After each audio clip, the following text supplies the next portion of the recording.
Buenas tardes, mi nombre es Diego MacGregor. Hoy es el conversatorio psicoanalítico número 24 y el tema de hoy es el primer tiempo de la enseñanza de Lacan respecto a la lectura que hace Lacan de Freud en relación a los esquemas de Freud, tanto en la carta 52 y que Lacan hace toda una lectura en los primeros seminarios respecto de los grafos que va construyendo y que da cuenta del modelo del aparato psíquico. Después vamos a hablar de los conceptos fundamentales respecto a fundamentalmente a la lectura de los seminarios 3 y 5 de Lacan. Pero respecto de la carta 52 de Freud, en donde en esta carta Freud va a ubicar el lugar de la conciencia más cerca de la percepción que en relación al inconsciente y posteriormente, cuando escribe la interpretación de los sueños, ya va ubicando este esquema del peine, en donde la conciencia la aleja de la percepción, ¿no es cierto? Justamente ya no hace esta equivalencia de percepción-conciencia y estaría más en relación al inconsciente. Esto es muy importante porque justamente esto es ya Freud. Y Lacan le hace toda una lectura respecto a la construcción de sus grafos, en donde va a ubicar estas líneas, estas variables, percepción, signos de percepción, inconsciente, preconsciente y consciente, y va construyendo el esquema L, que da cuenta justamente esto para diferenciar lo simbólico de lo imaginario. Este esquema L es muy útil para nuestra clínica, justamente para cómo va entrecruzando las líneas en esta relación del sujeto y el gran otro, en relación a lo simbólico, en donde media el inconsciente, y lo imaginario, en donde está en relación al lugar del pequeño otro. Esto es importante porque estaría dando cuenta de la diferenciación del sujeto y el yo, en el sentido de la división del sujeto. Y también es importante porque Lacan hace todo un trabajo haciendo en relación en este primer tiempo respecto de lo que se podría decir en esta diferenciación del sujeto equivalente al inconsciente y al yo, en donde este inconsciente sería lo que en un determinado momento se ha hablado el psicoanálisis profundo o la psicología profunda, que en un segundo momento Lacan hace una crítica de esta lectura, y ya con su topología de las superficies, ya este inconsciente no estaría en la profundidad, sino en la misma superficie. Esto me parece importante porque esto Lacan lo va a relacionar en esta lectura de sus grafos de la carta 52 de Freud, con la geometría euclidiana en el sentido de esta lógica interior y exterior, que en este primer tiempo estaría relacionándolo, esto de que lo inconsciente estaría en las profundidades, y esto estaría más en esta lógica interior y exterior de la geometría euclidiana, ¿cierto? Y respecto también en relación a esta lógica aristotélica tomista, esta lógica binaria, verdadero-falso, bueno, prácticamente en un segundo tiempo Lacan va a hacer una crítica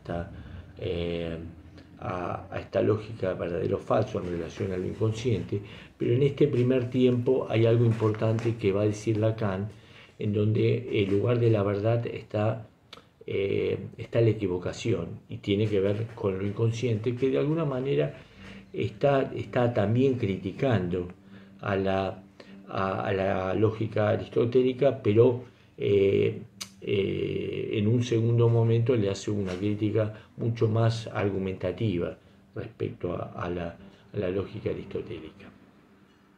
Por otra parte, cuando Lacan va a tomar el concepto de conceptos fundamentales que se los saca Heidegger, y en relación a los conceptos fundamentales en el psicoanálisis, ¿cierto? Y va a decir Lacan que primero quiere hacer una diferenciación entre el concepto de palabra y el concepto de lenguaje, y va a decir que palabra está en relación a una dimensión tridimensional, como un lugar de la terceridad, que esto lo podríamos relacionar con el Edipo, la cuestión del padre, y la cuestión del lenguaje estaría más en una dimensión bidimensional, que estaría más en relación al primer tiempo del Edipo, en relación al discurso de la madre.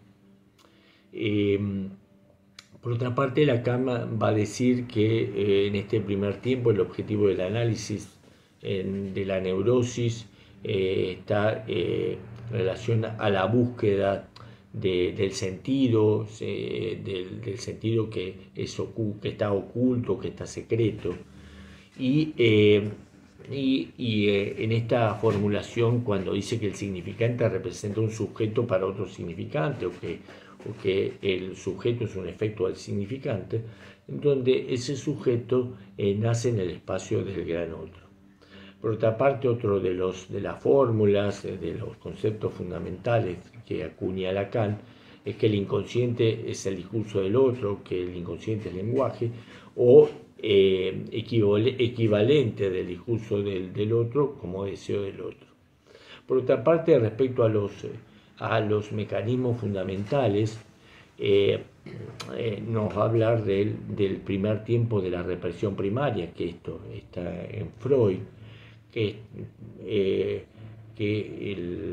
Lacan lo relaciona con la afirmación primordial en relación a la afirmación del nombre del Padre, y la negación fundamental como este primer tiempo, que lo relaciona con la pérdida del objeto primordial, que hay todo un desarrollo en Freud y en Lacan respecto de este tema, que en algún otro momento lo daremos. En un segundo tiempo, en donde Lacan va a hablar, y Freud por supuesto también, de la represión secundaria en cuanto a esta división del sujeto, y por supuesto lo que ya había dicho Freud en el proyecto de psicología para neurólogos, de esta diferenciación entre el objeto real y el objeto alucinado, y esta diferenciación justamente yo-no yo, y en el tercer momento el retorno de lo reprimido, la operación de negación de la neurosis infantil, digamos que por supuesto da cuenta de la división del sujeto. Por otra parte, Lacan va a decir que el análisis del yo no es el análisis del inconsciente, y todo esto en su crítica al psicoanálisis del yo y se pregunta, por supuesto, qué es el sujeto o cuándo el sujeto aprende la unidad y dice justamente que el cuerpo fragmentado encuentra su unidad en esta imagen anticipada y que es justamente todos los desarrollos de Lacan respecto a la teoría del espejo. Dice Lacan, el sujeto primero es nadie, está fragmentado por la imagen del otro y ahí encuentra la unidad justamente, la necesidad de ese discurso del otro para darle esta unidad anticipada al sujeto. En donde dice, entonces se pregunta Lacan, ¿dónde se encuentra, dónde se cuenta a sí mismo el sujeto? Justamente en el inconsciente, va a decir. Entonces va a decir que el inconsciente está excluido del sistema del yo porque el sujeto habla. Entonces justamente es porque el sujeto habla que hay inconsciente y por eso está excluido del sistema del yo. Por otra parte va a decir Lacan que el yo nos dice muchas cosas por medio de la negación. Es muy importante el lugar de la negación en psicoanálisis. También va a decir Lacan que es extraño estar dentro de nuestro cuerpo, justamente no hay unidad del ser porque hay división del sujeto. Va a recordar Lacan que Freud partió del sistema nervioso para desmontar un cuerpo, este concepto de cuerpo-máquina, esta creencia de la armonía preestablecida, esta concepción de Descartes en donde el cuerpo es una máquina, en donde toma en cuenta el modelo de reloj y toda su concepción energética en donde la energía aparece cuando hay máquinas justamente y aparece el concepto de la homeostasis o el equilibrio. Entonces decíamos que Freud partió de un sistema nervioso que tiende a volver al equilibrio y de ahí nos dice que el cerebro es un órgano amortiguador, es un entre el hombre y la realidad, pero de ahí que tropiece con el sueño en el nivel inconsciente y en donde ahí va a haber todo un cambio de Freud. Freud descubre el funcionamiento del símbolo como una máquina de soñar, de ahí que impuso a posteriori, ya en 1920, el más allá del principio del placer, como repetición y pulsión de muerte. Lo cierto que la Gestalt surgió como un patrón de encuentro entre el otro y la realidad en relación a la comprensión y digamos, de alguna manera muchos psicoanalistas del yo, en cuanto a este psicoanálisis del yo, han buscado esa totalidad que, por suerte, Lacan nos enseña prácticamente desde el seminario 1 a criticarla, a este psicoanálisis del yo. Ya que la conciencia se vuelve un mecanismo, una síntesis, y que nos lo recuerda Lacan que esto está en relación al pensamiento de Darwin, en el sentido de que hay una creencia, y esto está en relación al positivismo, por eso ya Freud decía que el psicoanálisis no hay una crítica al positivismo, que dice que no siempre hay progreso. Esta cuestión de que la creencia que siempre hay progreso en el movimiento de la vida, esto está en la lectura darwiniana. Freud de entrada ubicó el sufrimiento y la enfermedad como un conflicto fundamental en el hombre. Y por otra parte, ya en Freud, con su nueva hipótesis, dice que hay algo distinto del principio del placer, en el sentido del más allá del principio del placer, en donde lo animado se vuelve inanimado. Por otra parte, Lacan nos recuerda que en el primer principio de la termodinámica hay una conservación de la energía y en el segundo principio se hace un trabajo en donde se gasta energía justamente, y de ahí se habla de la entropía en toda la teoría del calor. O sea que se pasa del principio de Lavoisier de la conservación de la energía al principio de la termodinámica, en donde si hay gasto hay pérdida de energía. Lo cierto es que al principio Freud pensaba que el principio de realidad es opuesto al principio del placer, y luego los va a relacionar. Lacan va a decir bien que el análisis revela una discordancia profunda en el sujeto, de que no progresa por adaptación, sino progresa por saltos, y que hay una prevalencia de tareas inconclusas.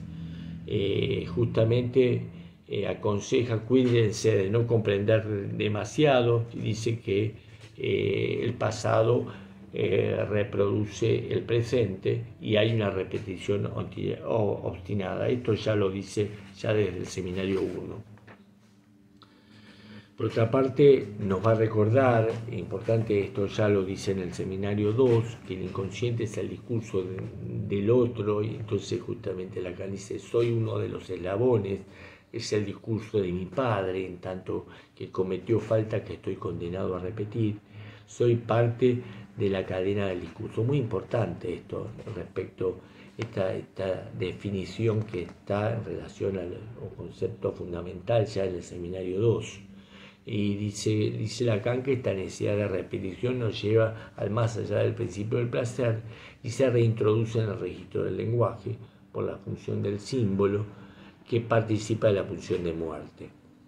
Dice que el análisis está destinado a que se le preste oído, a que se comprenda en que el círculo del discurso se encuentra apresado, o sea, el sujeto no es libre, el sujeto está apresado en un discurso que lo antecede, y que el sujeto tiene que entrar en ese discurso. Ya Freud nos había enseñado que el texto del proyecto representa el arco reflejo basado en la cantidad y la descarga como un mínimo contenido, con un moderador que es el yo, que interpone un equilibrio, un filtrado y una amortiguación. Esto ya está en el proyecto de psicología para neurólogos al principio, un texto de 1895 de Freud. Primero la conciencia está en relación a la percepción, lo que veníamos diciendo anteriormente, y después ya no. Hay una parte de la percepción que es inconsciente, y justamente ahí en este segundo tiempo, con el modelo del sueño. La intensidad de la alucinación es proporcional a la cantidad de la investidura, al contrario de la percepción que deviene del exterior. De ahí que Lacan diga: este es el pasaje del modelo mecánico autológico a la máquina de soñar, el modelo del sueño. Esto está en Freud. Se introduce lo imaginario como tal, dice Lacan, y cuando se elabora la teoría del narcisismo, en esta relación entre el yo y el otro. El último esquema es el más allá del principio del placer, que eso va a ser materia de un segundo momento. Lo cierto es que en ese 1920 la técnica analítica tuvo un viraje, donde el principio del placer surge del proceso primario y aparece como realidad en el otro. Dice Lacan que la función imaginaria del yo tiene que ver con la resistencia, y que en la teoría de los sueños Freud emparenta los sueños con los síntomas. Muy importante, eso ya está en Freud también. Sueño y síntoma tienen una diferencia económica, esto ya no lo enseña Freud, pero tienen en común una gramática, hay una metáfora. El sueño es indispensable para comprender el síntoma y en ambos hay un lenguaje. Esto es muy importante en Freud, digamos, cómo el trabajo de los sueños nos va a ir develando para llegar a dar cuenta del síntoma del sujeto.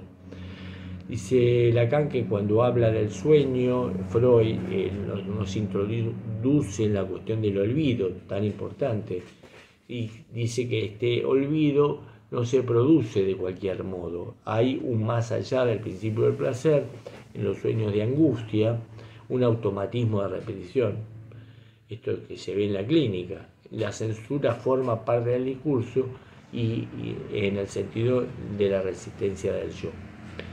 Dice que el hombre no se comprende por completo, porque tampoco comprende la totalidad de la ley, porque no domina el conjunto del discurso, porque está manejado por ese discurso que lo antecede. Por su parte, el superyo aterroriza al sujeto y construye al síntoma, en el sentido de la representación de la ley, que no es comprendida por el sujeto.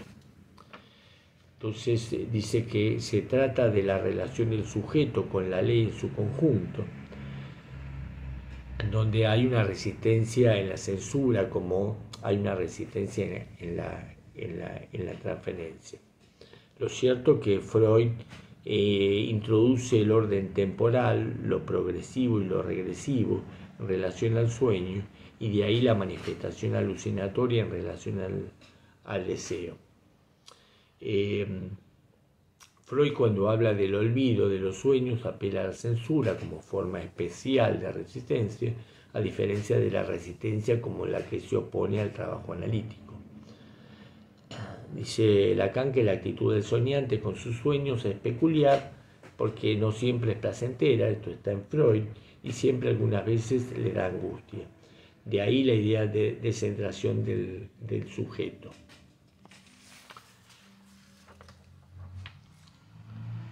En cuanto a la formación del sueño, se explica por una instancia criticante y otra criticada. Esto ya está en Freud también, lo recuerda Lacan. La primera tiene prohibido su acceso a la conciencia. Freud nos explica que el inconsciente está separado de la conciencia, pero puede llegar a ella por medio del preconsciente. Esta elaboración da cuenta que el nivel perceptivo no está primero en relación a la conciencia, sino con el inconsciente y el mundo exterior. Entonces se pregunta Lacan, ¿cómo explicar la alucinación o el sueño? Sigue un camino retrógrado. De ahí dice el concepto de regresión. Dice Lacan también que el carácter alucinatorio está en relación a las imágenes visuales. Todo esto tiene que ver con el retorno a Freud. Dice que Lacan no hay necesidad de explicar por medio de la regresión, sino por lo alucinatorio del sueño, el deseo que lo sostiene. Esto está en Freud también. Por otra parte, recuerda Lacan que en Freud primero concibe la percepción como algo primario, esto lo habíamos dicho y después no, y en el primer esquema de Freud el yo era el regulador entre el proceso primario y la realidad.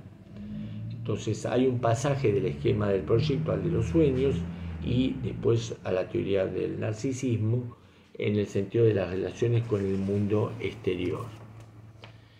En la teoría del espejo, Lacan busca hacer comprender la fragmentación perceptiva respecto del cuerpo y su integración imaginaria, es lo que habíamos hablado antes de la posibilidad de la unidad anticipatoria.